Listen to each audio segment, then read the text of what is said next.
নমস্কার। আজকের এই বিশেষ বিশ্লেষণে সবাইকে খুব খুব স্বাগত জানাচ্ছি। আজ আমরা এমন একটা বিষয় নিয়ে কথা বলতে চলেছি যা আক্ষরিক অর্থে ভারতের রাজনীতিতে একটা বিশাল আলোড়ন ফেলে দিয়েছে। ঠিকই ধরেছেন, আমরা কথা বলছি ২০২৬ সালের পশ্চিমবঙ্গ বিধানসভা নির্বাচনের সেই ঐতিহাসিক ফলাফল নিয়ে। হ্যাঁ, যেখানে ভারতীয় জনতা পার্টি বা বিজেপি এক অবিশ্বাস্য বিপুল জনাদেশ পেয়েছে আর রাজ্যের নতুন মুখ্যমন্ত্রী হিসেবে শপথ নিচ্ছেন শুভেন্দু অধিকারী। তো ঠিক কিভাবে ঘটল এই অসম্ভব বলে মনে হওয়া পালাবদল? আজকের এই এক্সপ্লেনারে আমরা এই পুরো ডেটা আর সোর্স মেটেরিয়ালগুলো ডিকোড করব। চলুন শুরু করা যাক। ওকে, চলুন সরাসরি মূল বিষয় ঢোকা যাক। আজকে মূলত ৫টা ধাপে আমরা এই পুরো বিষয়টা বুঝব। ১. ঐতিহাসিক রাজনৈতিক পালাবদল। ২. Giant killer factor. ৩.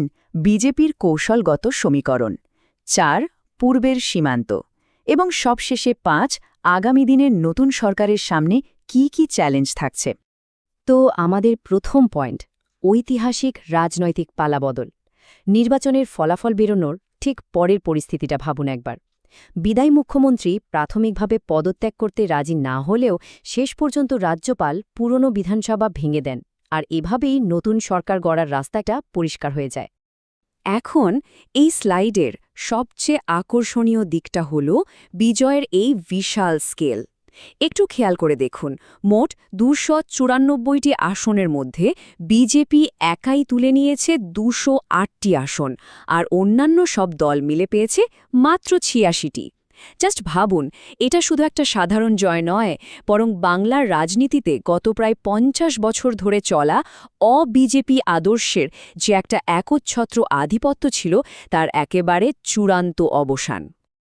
এবারে আসি দ্বিতীয় পর্বে, জায়ান্ট কিলার। দলে এত এত সিনিয়র নেতা থাকতেও কেন শুভেন্দু অধিকারীকেই বেছে নেওয়া হলো? কারণ বাঘা বাঘা শীর্ষ নেতাদের সরাসরি হারিয়ে দেওয়ার একটা দারুণ ট্র্যাক রেকর্ড তার রয়েছে। এই টাইমলাইনটা একটু ভালো করে দেখুন, তাহলে বিষয়টা জলের মতো পরিষ্কার হয়ে যাবে। ২০০৭ সালের ঐতিহাসিক নন্দীগ্রাম আন্দোলনের অন্যতম প্রধান মুখ ছিলেন তিনি। একসময় মমতা ব্যানার্জির একেবারে ডানহাত ছিলেন, তাই তৃণমূলের একেবারে অন্দরমহলের নারী নক্ষত্র তার জানা। এরপর ২০২০ সালে তিনি বিজেপিতে যোগ দেন, আর তারপর ২০২১-এ নন্দীগ্রামে এবং ২০২৬-এ খোদ ভবানীপুরে মমতা ব্যানার্জিকে তিনি সরাসরি পরাজিত করেন। এই ব্যাপারটাই তাকে বিজেপির সবচেয়ে শক্তিশালী বাঙালি মুখ হিসাবে একেবারে প্রতিষ্ঠিত করে দিয়েছে। চলুন এবার ৩ নম্বর পয়েন্ট, অর্থাৎ কৌশলগত সমীকরণে যাওয়া যাক। এই রাজ্যে নিজেদের জমি শক্ত করতে বিজেপি আসলে খুব সুনির্দিষ্ট একটা স্ট্র্যাটেজি নিয়ে এগিয়েছিল, আর এটা খুব চমৎকারভাবে তুলে ধরছে বিজেপির বিখ্যাত সেই হিমন্ত মডেলকে। ব্যাপারটা কি দেখুন, আসামে যেমন কংগ্রেস থেকে আসা হিমন্ত বিশ্ব শর্মাকে রাজ্যের মুখ করা হয়েছিল, ঠিক একইভাবে বাংলায় তৃণমূল থেকে আসা শুভেন্দু অধিকারীকে সামনে আনা হলো। লজিকটা খুব সিম্পল, পুরোপুরি বাইরের কোনো আদর্শগত মুখ চাপিয়ে দেওয়ার চেয়ে যার মাটির সাথে যোগ আছে এমন কোনো শক্তিশালী আঞ্চলিক নেতার ওপর ভরসা করাটা কিন্তু অনেক বেশি কার্যকরী। আর এই স্ট্র্যাটেজিটা যে কতটা সফল সেটা এই স্লাইডেই স্পষ্ট।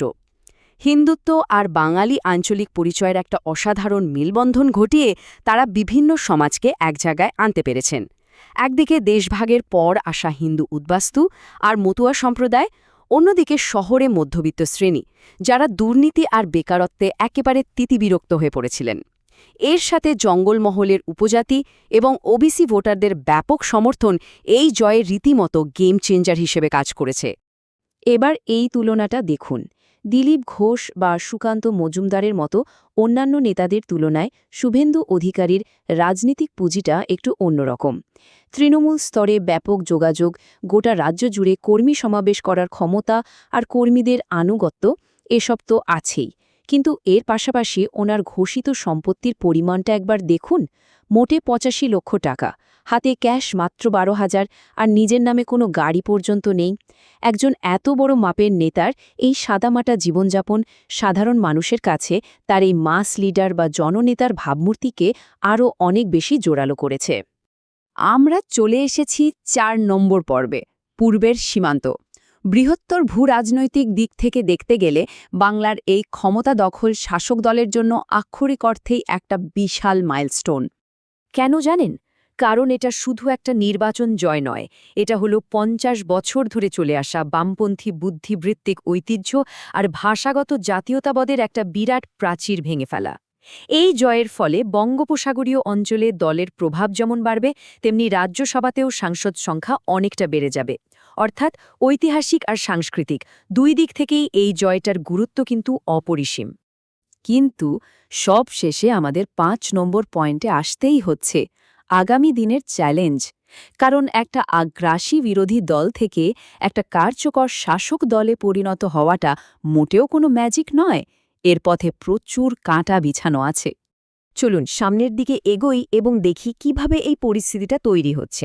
নতুন মুখ্যমন্ত্রীর একটা খুব তাৎপর্যপূর্ণ স্লোগান হল ভয় আউট, ভরসা ইন, অর্থাৎ ভয় দূর করে মানুষের মনে বিশ্বাস ফেরানো। সাম্প্রতিক নির্বাচনের রাজনৈতিক হিংসার যে খবরগুলো আমরা দেখেছি তা সত্যি মর্মান্তিক।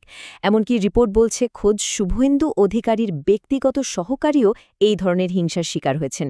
তাই এটা বলাই বাহুল্য যে রাজ্যের রাজনৈতিক হিংসা বন্ধ করে আইনশৃঙ্খলা ফিরিয়ে আনাই হবে নতুন সরকারের প্রথম এবং প্রধান কাজ।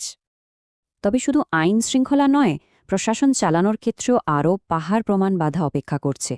টানা ৫ দশক ধরে বামফ্রন্ট আর তৃণমূলের অধীনে থাকা একটা আমলাতন্ত্র বা ব্যুরোক্রেসিকে রাতারাতি নিজেদের মতো করে চালানো বেশ কঠিন, যাকে আমরা ব্যুরোক্র্যাটিক রেজিস্ট্যান্স বলি। তার উপর রয়েছে রাজ্যে থমকে থাকা অর্থনীতি, ঘাড়ে বিশাল ঋণের বোঝা আর বেকারত্বের মতো সাংঘাতিক সব সমস্যা। এগুলো সামলানো কিন্তু একেবারেই মুখের কথা হবে না। তাহলে সবচেয়ে গুরুত্বপূর্ণ বিষয়টা দাঁড়াচ্ছে এই ডেমোগ্রাফিক ব্যালেন্সিং বা জনসংখ্যার ভারসাম্য। এই চার্টটা দেখুন, রাজ্যের প্রায় ২৭% মানুষ সংখ্যালঘু সম্প্রদায়ের। নতুন সরকারের সামনে সবচেয়ে বড় চ্যালেঞ্জ হলো এমন একটা সূক্ষ্ম ব্যালেন্স বজায় রাখা যাতে নিজেদের মূল ভোটারদের সমর্থনও অটুট থাকে, আবার এই বিশাল ২৭% সংখ্যালঘু জনগোষ্ঠীও যেন কোনোভাবেই নিজেদের উপেক্ষিত বা কোণঠাসা মনে না করে। একটা সফল প্রশাসন চালাতে গেলে এই সামাজিক ভারসাম্যটা বজায় রাখা একেবারেই মাস্ট। আর ঠিক এই জায়গাতেই আজকের এই বিশ্লেষণের শেষে এসে একটা বড় প্রশ্ন আমাদের সবার মনে ঘুরপাক খাচ্ছে। একটা বিজয়ী রাজনৈতিক শক্তি কি পারবে এত জটিল আর সামাজিকভাবে বিভক্ত একটা রাজ্যকে সফলভাবে চালাতে? ঐতিহাসিক পালাবদল তো হয়ে গেল, কিন্তু সামনের এই বিশাল অর্থনৈতিক, প্রশাসনিক আর রাজনৈতিক বাধাগুলো পেরোনো কি সত্যি সম্ভব হবে? আপনারা কি ভাবছেন? এটা এমন একটা প্রশ্ন যা আমাদের সবাইকে আগামী দিনে বাংলার রাজনীতি নিয়ে নতুন করে ভাবতে বাধ্য করবে। আজকের মতো আলোচনা এখানেই শেষ করছি। এই তথ্যবহুল বিশ্লেষণে আমাদের সাথে থাকার জন্য অনেক অনেক ধন্যবাদ।